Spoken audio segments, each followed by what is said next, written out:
Hola a todos y todas. Hoy vamos a trabajar sobre la evolución histórica de la ciudad de Buenos Aires. Uno puede analizar los procesos de evolución histórica de una ciudad desde distintas perspectivas teóricas. Una posibilidad podríamos hacerlo trabajando sobre los planes urbanísticos de la ciudad. No lo vamos a hacer. Vamos a usar otro modelo teórico, que es el modelo de la teoría marxista, que es bueno para analizar las ciudades porque analiza los procesos históricos desde una perspectiva de la generación y la distribución de riquezas, los distintos ciclos de acumulación y de distribución y su consecuencia en el territorio. Y en realidad es interesante porque ¿qué es una ciudad sino el asiento y la acumulación histórica de todos esos procesos sociales que se van dando y de la forma en que esas sociedades en distintos momentos fueron ocupando el territorio, fueron usando la ciudad? Entonces vamos a usar ese modelo que en particular creo que es interesante como modo de explicar. Desde ese punto de vista se podría decir que la ciudad ha tenido distintos ciclos o etapas que han tenido que ver con esos modelos, esos procesos de acumulación de riqueza y de distribución. El primero son estos 6 que vamos a ver, donde el primero es el de la etapa colonial. Es una etapa que dura muchos años, desde 1530 y pico, que es la primera fundación de Buenos Aires, hasta 1850, casi 3 siglos, en los cuales la evolución de la ciudad de Buenos Aires es muy poca. Buenos Aires se mantiene como una aldea española colonial, pobre en general, donde su principal razón de existir tenía que ver con la ubicación, con una estrategia geopolítica en la cual era la posibilidad de ingresar al territorio americano desde este lado del sistema del Paraná, de la Mesopotamia, que era muy difícil de cruzar en ese momento. Entonces se podía, entrando por Buenos Aires, se podía entrar a tierra firme para ir desde ahí hacia Córdoba y sobre todo poder penetrar hacia el Virreinato del Alto Perú y hacia Asunción, que eran las ciudades importantes que había en América del Sur. En lo que hoy conocemos como territorio de la Argentina, las civilizaciones preexistentes tenían valores culturales, pero no tenían riquezas que fueran apetecibles desde una lógica extractiva, que era la que tenía España en ese momento y Europa hacia el continente americano, que eran de saqueo y extracción. Entonces, durante todos esos años, la ciudad crece muy poco, es una ciudad plana, una ciudad colonial, donde la curva demográfica se mantiene prácticamente planchada durante todos esos años y donde la base económica es una base más bien pobre. Se vive del comercio, del contrabando, de las influencias, pero prácticamente no hay una industria agropecuaria, hay haciendas grandes donde el ganado se criaba prácticamente en forma salvaje y la agricultura era una agricultura de consumo para la propia aldea. Esa era la situación de Buenos Aires. Hay anécdotas ricas en distintas piezas literarias en las cuales se describe que, por ejemplo, se prestaban, cuando se organizaban tertulias en la ciudad de Buenos Aires, las familias se prestaban los juegos de porcelana junto con la localía de las reuniones, porque hasta eso era un bien escaso. Era una ciudad, una sociedad más bien pobre, una sociedad que vivía del comercio. Esa etapa y una sociedad que producía este paisaje urbano, y estas eran las casas que todavía subsisten en Buenos Aires de una familia rica hasta 1850.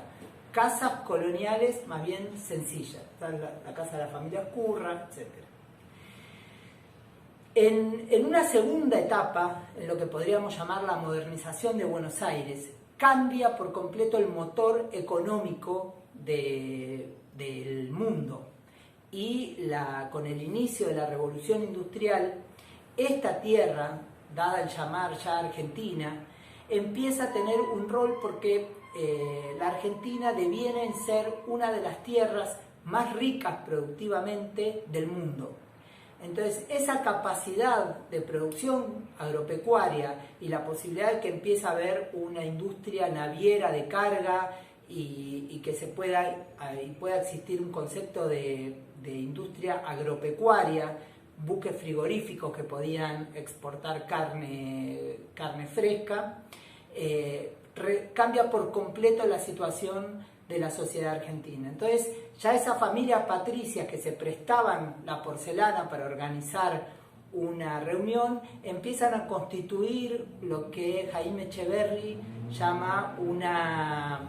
oligarquía con proyecto nacional, y empieza esa acumulación de riqueza a cambiar la mentalidad de alguna manera, la cultura en Buenos Aires, y una pequeña clase dirigente con una enorme acumulación de riqueza, como en ninguna otra sociedad del mundo se da, donde muy pocas familias empiezan a ser dueñas de millones y millones de hectáreas de una tierra infinitamente rica. Entonces, eso genera una riqueza extraordinaria, y esa riqueza extraordinaria también se vuelca en las ciudades, se vuelca en la arquitectura, se vuelca en las infraestructuras. Es así como en este periodo la red ferroviaria de la Argentina se construye en casi 30.000 kilómetros en 20 años. Y buena parte de las infraestructuras que existen hoy, que tenemos todavía hoy, de cloacas, de agua, hospitalarias, estaciones de trenes, toda esa infraestructura en la ciudad en buena parte pertenece a esta etapa, a este proceso histórico, con una enorme excedencia, con un enorme excedente de riquezas que, como insisto, era un pequeño grupo de familias, pero con una visión de nación. No eran familias que se llevaban la riqueza a las Islas Caimán o a Panamá, sino que de alguna manera eran volcadas, en buena parte, eran volcadas en patrimonio que de alguna manera también ha quedado regado, desperdigado por la ciudad. En este periodo donde se genera donde cambia la base económica del país y de nuestra ciudad, se genera también para mí una de las cosas más interesantes que tenemos como sociedad, que es un primer ejercicio de integración enorme. En este momento, el crecimiento poblacional de la ciudad es mucho, pero fundamentalmente crece con inmigración extranjera, básicamente inmigración europea, de Italia y de España. A principios de 1905 aproximadamente, la mitad de la población que tenía la ciudad había nacido en otro país. Ese ejercicio de integración, que fue sobrellevado bien, esta frasecita hecha de Argentina, crisol de razas,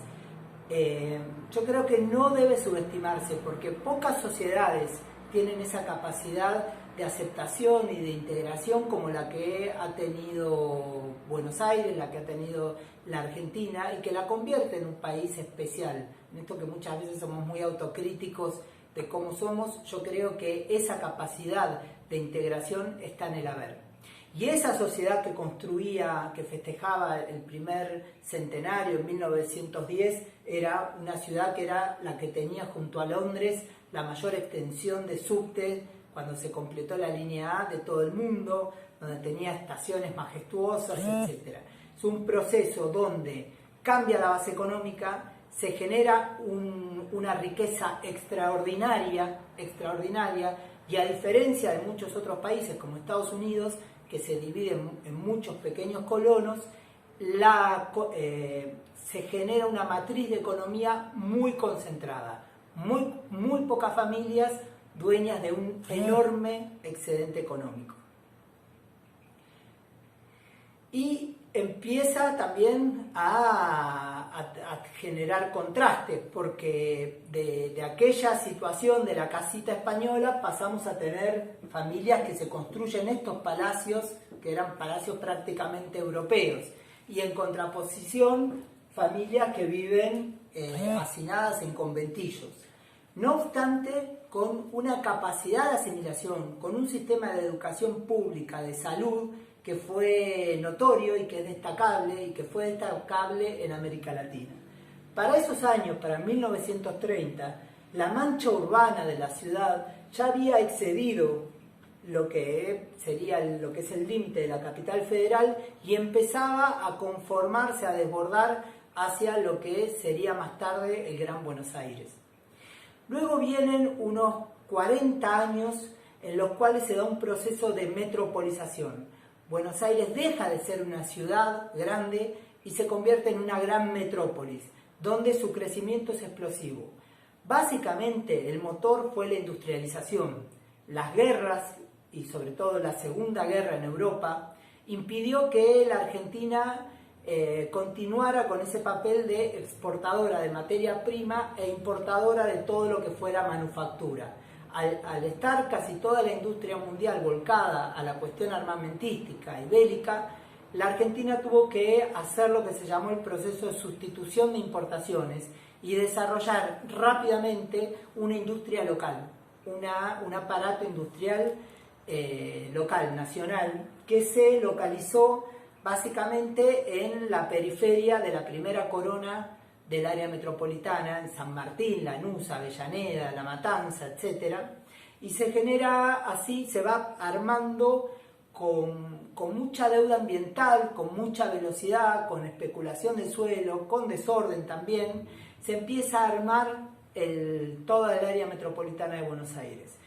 con un modelo de ocupación del territorio hasta ese momento que es la expansión al infinito en una ciudad más bien plana, la expansión al infinito del modelo de la manzana que se va expandiendo y con una deuda que va acumulando en la expansión de las infraestructuras, del agua y la cloaca.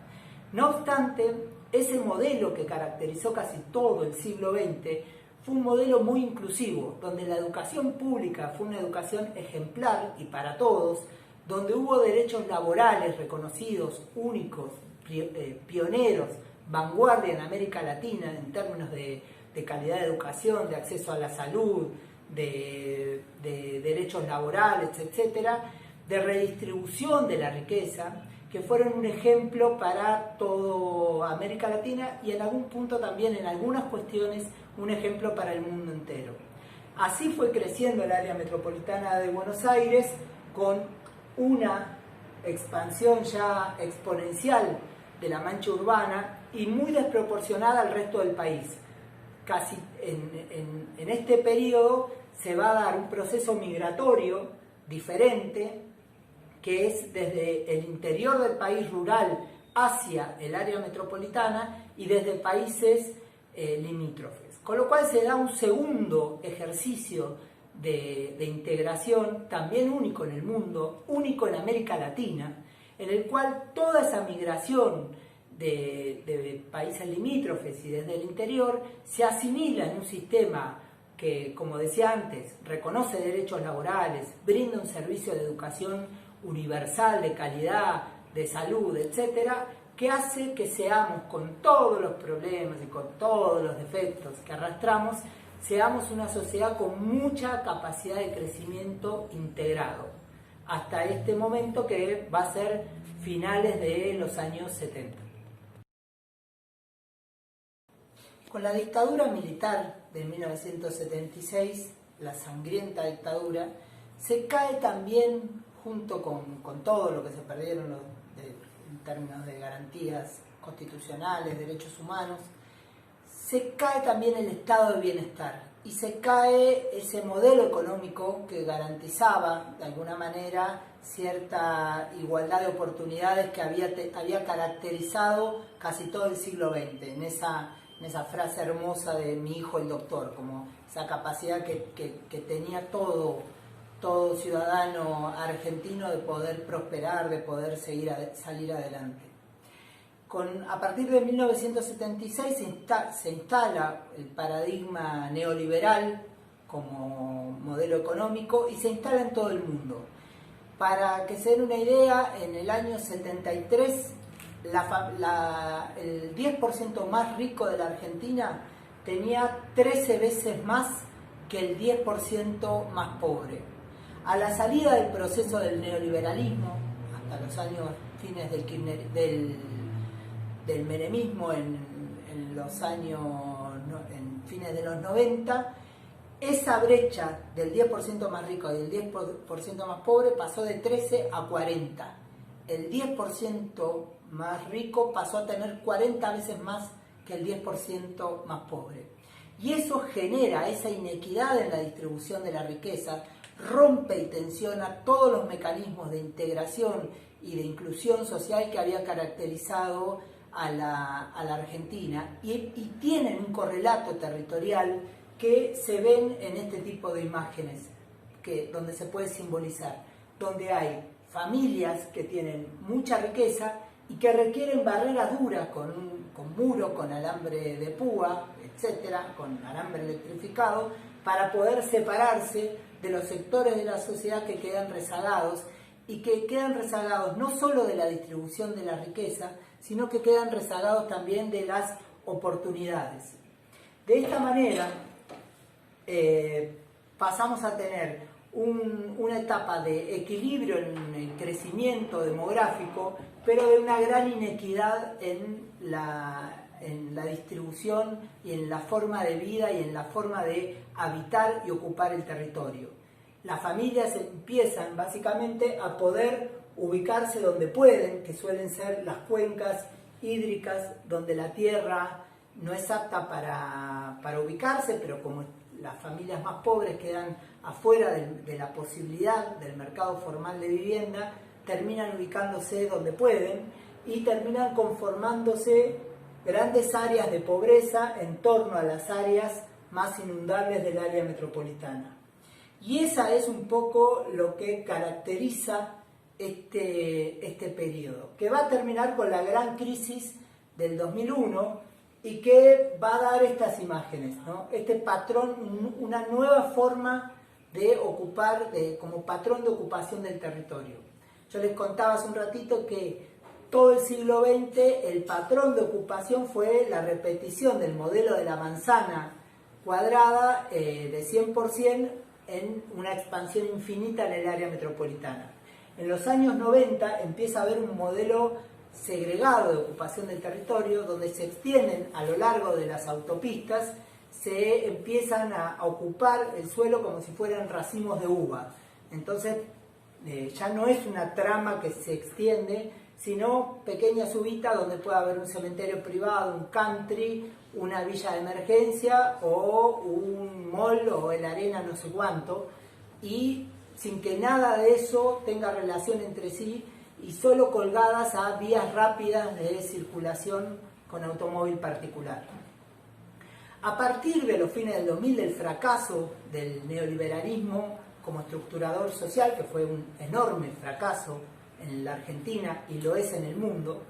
empieza otro modelo que me parece que es el que nos toca reflexionar porque es el que debemos construir. Un modelo, como yo les decía en la primera charla introductoria, en el cual los profesionales del hábitat estamos en deuda en términos de dar respuesta, porque hay cierta voluntad política social en algunos momentos de poder hacerse cargo de poder construir un hábitat para los sectores más desfavorecidos, pero donde técnicamente no hemos resuelto bien todavía cómo construir esa ciudad, cómo construir una ciudad integrada y sustentable hacia futuro, en lo ambiental y en lo social.